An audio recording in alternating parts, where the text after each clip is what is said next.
आज मैं यहाँ डिस्कशन करने जा रहा हूँ एक आरबीआई के करंट पे, जिसका हेडिंग है डिजिटल पेमेंट इंडेक्स। आइए जानते हैं क्या है डिजिटल पेमेंट इंडेक्स। क्लियर हो रहा है, इंडिया में अब डिजिटल पेमेंट करने वाले लोगों का जो संख्या है, जो नंबर है, वो डे बाय डे इंक्रीज़ हो रहा है।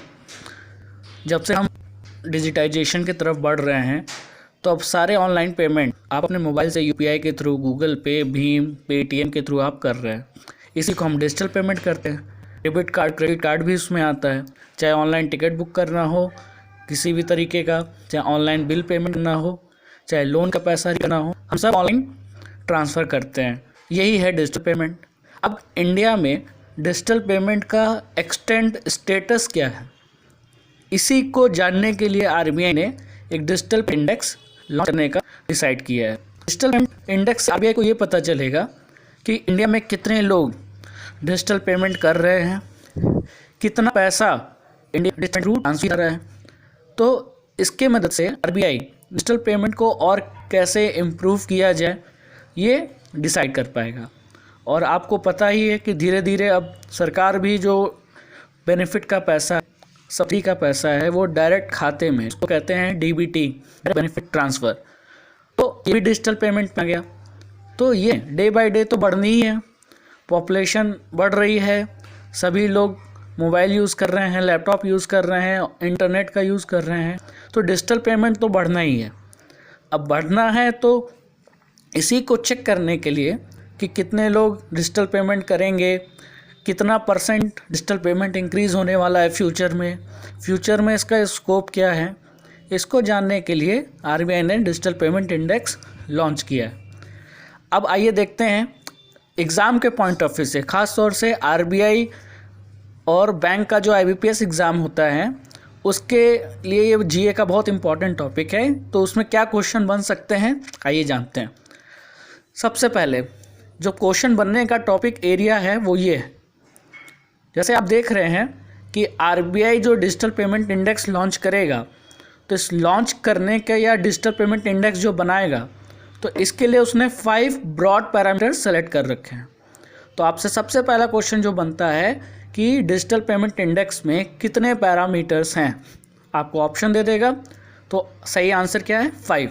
अब वो 5 पैरामीटर कौन कौन से हैं, वो 5 पैरामीटर्स ये हैं, जिसमें पहला है पेमेंट इनेबलर्स, दूसरा है पेमेंट इंफ्रास्ट्रक्चर डिमांड साइड से, तीसरा है पेमेंट इंफ्रास्ट्रक्चर सप्लाई साइड से, चौथा है पेमेंट परफॉर्मेंस, पांचवा कंज्यूमर सेंट्रिसिटी।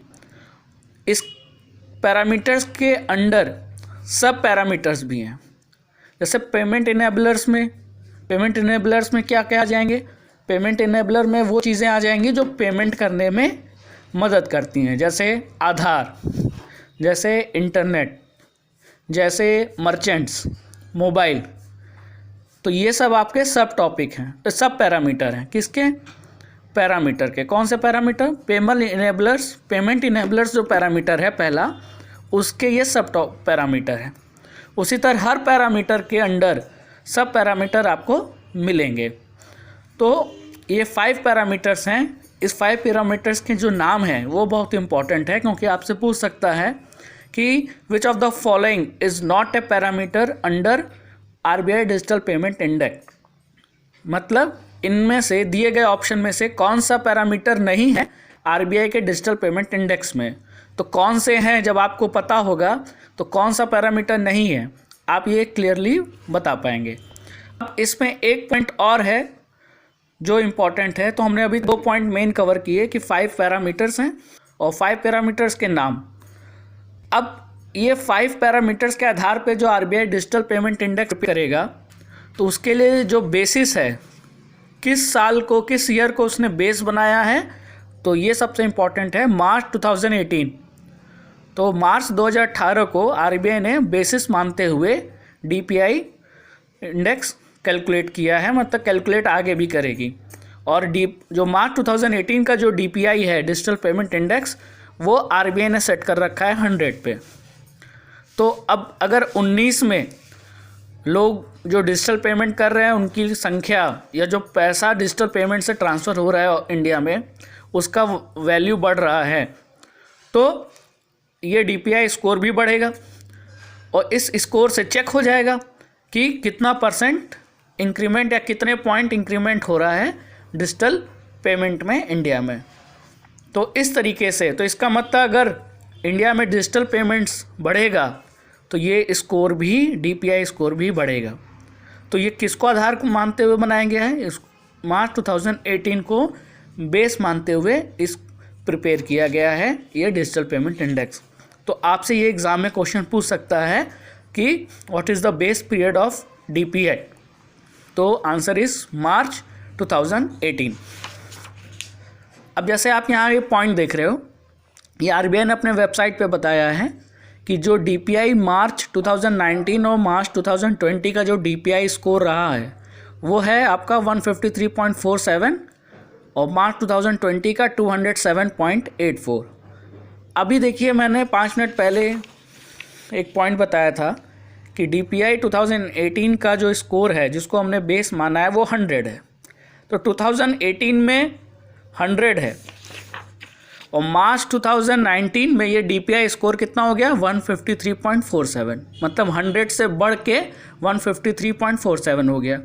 तो ये क्या बता रहा है? इसका मतलब क्लियर बता रहा है कि DPI इंडिया में डिजिटल पेमेंट बढ़ गया है, डिजिटल पेमेंट करने वालों की संख्या और डिजिटल पेमेंट में जो अमाउंट ट्रांसफ़र हो रहा है उसका भी वैल्यू वो भी बढ़ रहा है।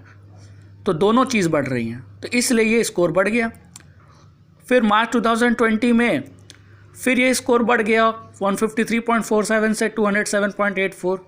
तो आप क्या देख रहे हो? 18 से 19, 19 से 20, ये जो DPI स्कोर है वो लगातार बढ़ रहा है। ये इस बात को इंडिकेट कर रहा है कि इंडिया में डिजिटल पेमेंट करने वाले लोगों की संख्या भी बढ़ रही है और जो पैसे ट्रांसफ़र हो रहे हैं डिजिटल पेमेंट से वो भी ज़्यादा ट्रांसफ़र हो रहे हैं। अगर पहले 100 रुपये हो रहे थे तो अब समझ लीजिए 150 रुपये हो रहे हैं। मतलब इस तरीके से ज़्यादा लोग पैसा ट्रांसफ़र कर रहे हैं ऑनलाइन।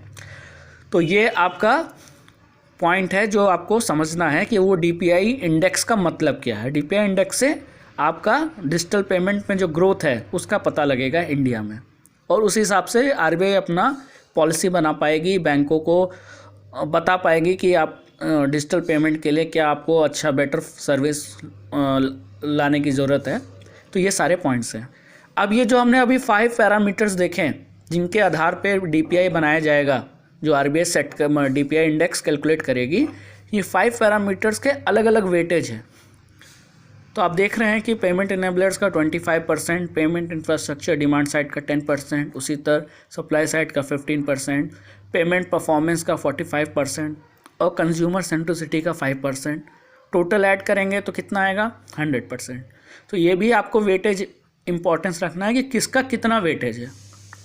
जैसे इसको हम समझ लीजिए कि जैसे किसी एग्ज़ाम में मेंस के मार्क्स और इंटरव्यू के मार्क्स दोनों जोड़े जाते हैं, तो दोनों जोड़े जाते हैं तो दोनों का वेटेज कितना होता है। जैसे मेंस का मार्क्स ज़्यादा वेटेज करता है, इंटरव्यू का मार्क्स कम वेटेज का होता है, फिर ऐड होकर मेरिट बनती है। तो कुछ इसी तरीके से अलग अलग पैरामीटर्स का अलग अलग वेटेज है। तो वेटेज % आपको पता होना चाहिए। नेक्स्ट पॉइंट पर अगर बात करें कि ये जो RBI डिजिटल पेमेंट इंडेक्स मार्च 2018 को बेस मानते हुए हर साल जो RBI digital payment index calculate करेगी, तो ये कैलकुलेट करने के बाद सेमी एनुअल मतलब एनुअल मतलब 1 साल, सेमी मतलब हाफ, सेमी मतलब हाफ नहीं, सेम अगर बाई मंथली होता तो ये होता, सेमी मतलब ये होगा 4 मंथ्स के लैग पे।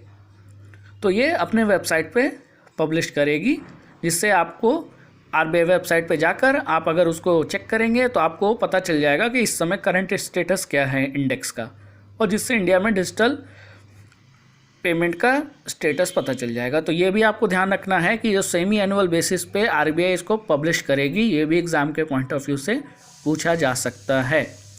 तो ये सब आपके इम्पॉर्टेंट पॉइंट्स थे डिजिटल पेमेंट इंडेक्स में। आई होप आपको ये वीडियो पसंद आया होगा। Thank you.